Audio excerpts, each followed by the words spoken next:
Hello, I'm Jill Sharfman, and this is a mini episode of Let My People Eat. I was recently at a Sheva Brachos where one of the guests gave a toast to the new couple, specifically directed at the chassan to help him understand the language of women. Let's face it, we always don't express clearly what we mean or what we want, and we expect our husbands to be mind readers. Here are a couple of his tips for the men in your life.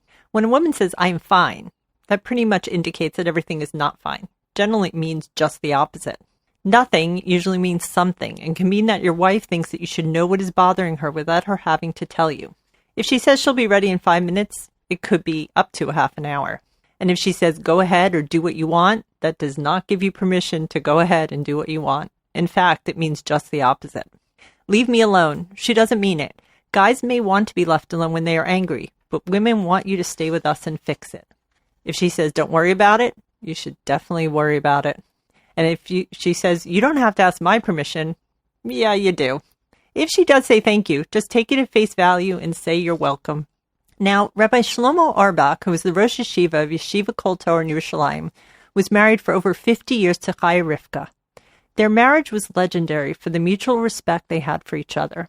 At her funeral, Rabbi Auerbach said that although it is customary to ask the departed soul for forgiveness, he would not do so.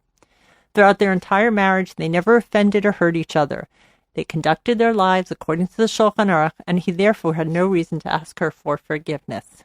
However, an important postscript to this eulogy must be added.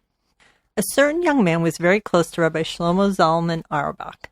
When this young man married, he had been privileged to receive personal guidance from Rabbi Shlomo Zalman about how to build a Jewish home.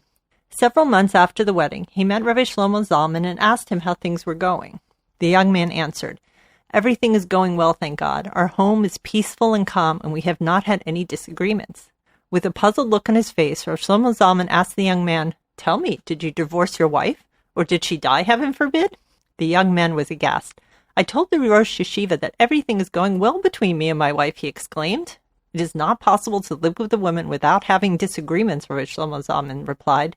"If everything is peaceful and calm, as you said, it is as though you are not living together."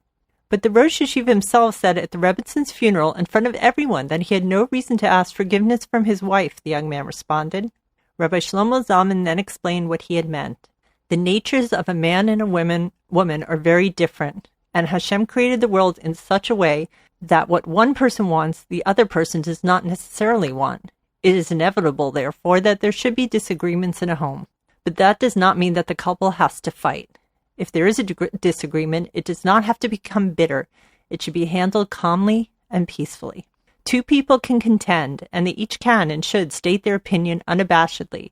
That is no contradiction to a husband standing over his wife's grave and saying outright that he has nothing to ask forgiveness for, because any disagreements that arose were handled peacefully, not bitterly, with each person yielding to the other. I am Jill Sharfman, and I hope this makes your day a little more satisfying.